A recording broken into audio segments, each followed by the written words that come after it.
Ông trùm giàu nhất giả làm lao công tới cô nhi viện chọn con gái nuôi. Tôi với em gái cùng lúc thấy dòng chữ chạy trên màn hình. Theo ông ấy đi, ông ấy chính là người giàu nhất Giang Thành. Làm con nuôi sẽ được cưng chiều như tiểu công chúa nhà giàu. Thế là khi mọi người đều chê lao công dơ dáy, em gái tôi lao ngay vào lòng ông ấy. Chú ơi, con không chê chú bẩn đâu, con là đứa ngoan nhất ở đây. Chú dẫn con đi nhé. Cuối cùng em được nhận nuôi như ý muốn.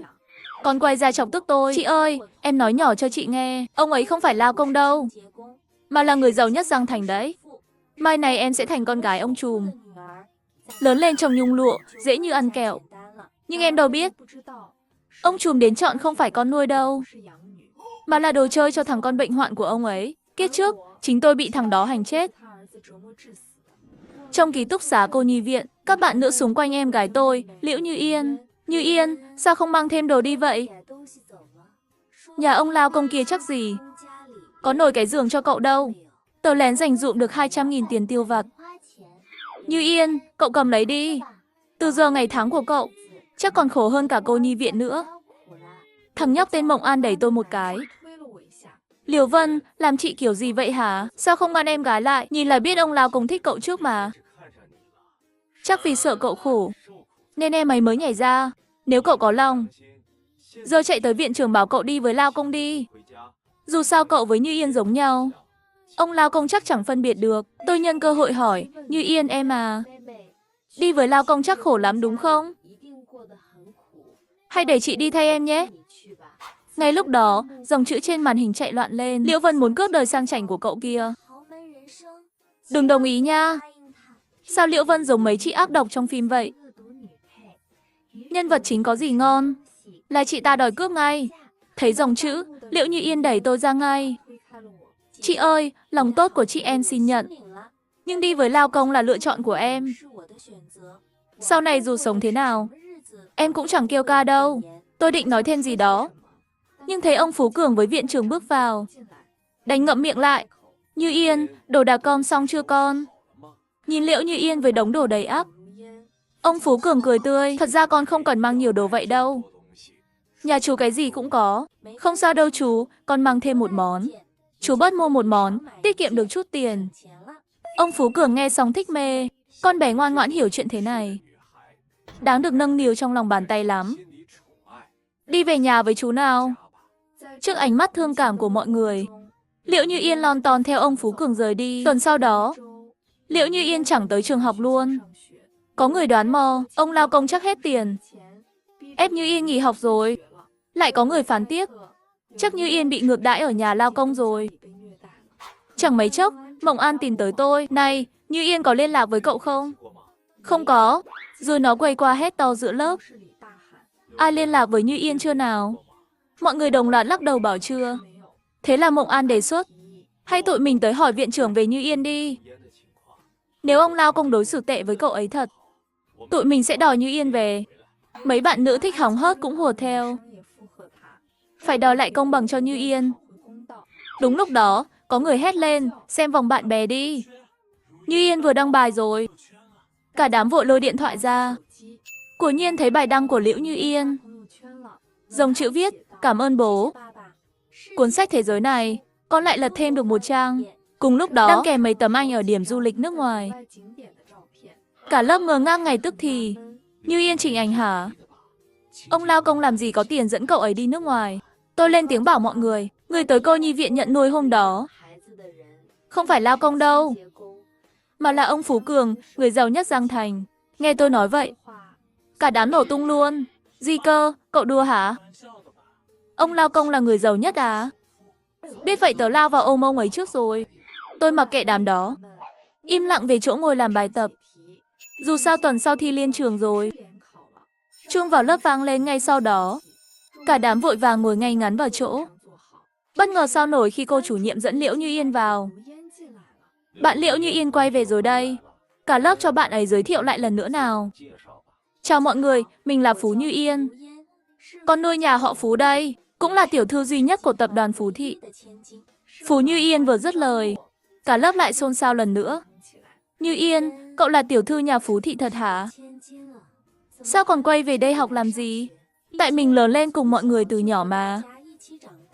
Rất luyến tiếc không muốn xa mọi người, nên quyết định ở lại đây học hết cấp 3. Mộng An nghe xong dẫn cả lớp vỗ tay. Chào mừng Phú Như Yên trở về thật to nào. Tiếng vỗ tay vừa dứt, Phú Như Yên định bước xuống. Mộng An lại chạy tới nịnh nọt. Như Yên, ngồi cạnh tớ đi. Ai bắt nạt cậu? Tớ sẽ bảo vệ cậu. Nhưng Phú Như Yên chẳng thèm để ý Mộng An. Đi thẳng tới chỗ bạn cùng bàn của tôi. Mình muốn ngồi đây. Cậu nhường chút được không? Bạn cùng bàn không dám đụng tới nó. Đứng phát dậy nhường chỗ ngay. Được chứ, ngồi xuống cạnh tôi xong. Phú Như Yên liếc tôi một cái. Cậu chăm chỉ thế này, cùng lắm cũng chỉ đỗ nổi Thanh Bắc thôi. Học xong thì lương được bao nhiêu chứ? Hay qua làm trợ lý cho tớ đi. Nhìn cái vẻ kiêu ngạo của Phú Như Yên, biết ngay nó nhắm vào tôi mà. Thế là tôi giả vờ cứng rắn. Đừng dùng chiêu đó để sỉ nhục chị. Phú Như Yên cười phá lên. Liễu Vân, cái kiểu thanh cao của cậu thật hợp gu tớ quá. Nói rồi nó ghé sát lại gần tôi. Từ nhỏ tớ đã ghét cái vẻ thanh cao của cậu rồi. Lần này thì tớ sẽ khiến cậu tự nguyện làm cuốn của tớ. Ngay lúc đó, dòng chữ lại chạy qua màn hình. Tao ghét nhất là kiểu giả vờ thanh cao. Muốn thấy Phú Như Yên huấn Liễu Vân thành cuốn quá. Để xem nào. Trước tiền bạc và quyền lực, Liễu Vân này có giữ nổi vẻ thanh cao đó không? Phú Như Yên cũng thấy dòng chữ, cười càng tươi hơn nữa. Sau giờ học, Phú Như Yên ném bài tập cho tôi. Viết hộ tớ, cậu học giỏi thế cơ mà. Từ giờ bài tập của tớ giao hết cho cậu. Tôi định ném lại thì bị nó chặn ngay. Một chữ 100.000. Cậu không viết thật à? Cậu chẳng ai nhận nuôi. Cô nhi viện cũng chỉ giữ cậu tới 18 tuổi thôi. Làm cuốn của tớ cho ngoan. Biết đâu tiền học đại học 4 năm chẳng cần lo nữa. Phú Như Yên nói đúng lắm. Ít nhất trước khi nó bị nhốt dưới hầm, phải moi được kha khá lợi từ nó. Tớ viết, bao giờ đưa tiền đây? Nghe vậy, Phú Như Yên lập tức lôi từ cặp ra một xấp tiền 100.000.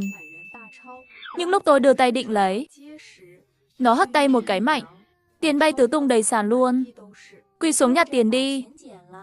Nhặt được bao nhiêu tính hết cho cậu. Nó muốn dùng cách này làm tôi xấu hổ. Nhưng so với những gì tôi trải qua dưới hầm kiếp trước, cái này chỉ là trò trẻ con thôi. Thế là trước mặt cả đám bạn học, tôi quỳ xuống nhặt từng tờ tiền một. Có bạn nhìn mà thèm thuồng, đưa tay định nhặt ké. Phú Như Yên quát ngay lập tức. Cậu cũng muốn làm cuốn như Liễu Vân hả? Thằng đó sợ quá giật mình luôn. Nhưng Phú Như Yên nhanh tay nhét cho nó 200.000. Đừng hiểu lầm, tớ chỉ nhắm vào Liễu Vân thôi. Tối nay tan học, tớ mời cả lớp đi ăn lẩu. Nói xong nó quay sang nhìn tôi. Trừ Liễu Vân ra, vì cậu ấy còn phải viết bài tập cho tớ. Kể từ hôm đó, cả đám đều biết rõ Phú Như Yên về đây là để làm nhục tôi. Thế là để tỏ rõ lập trường, cả lớp bắt đầu quay ra hành tôi luôn. Chịu không nổi nữa, tôi chỉ biết khóc lóc xin Phú Như Yên tha thứ. Chị em mình một nhà mà. Chị xin em, tha cho chị được không? Phú Như Yên cười khẩy. Tha cho cậu cũng được thôi. Nhưng từ hôm nay, cậu chính là cuốn của tớ đấy. Kể từ ngày đó, tôi chính thức thành tay sai của Phú Như Yên. Hễ nó không vui là đánh chửi tôi túi bụi. Tôi cứ lặng lẽ chịu đựng. Cuối cùng cũng tới ngày thi liên trường kết thúc. Hôm đó đúng sinh nhật Phú Như Yên. Nó mời cả lớp tới biệt thự nhà nó chơi. Mấy bạn nữ khác thì xúng xính váy áo xinh đẹp. Chỉ mỗi tôi mặc quần tibi ngổ ngố, còn trang điểm kiểu lòe lẹt. Phú Như Yên nhìn tôi cười khúc khích. Liễu Vân, cậu mặc cái gì thế này? Gu thẩm mỹ kém quá ha, nhưng cũng tốt.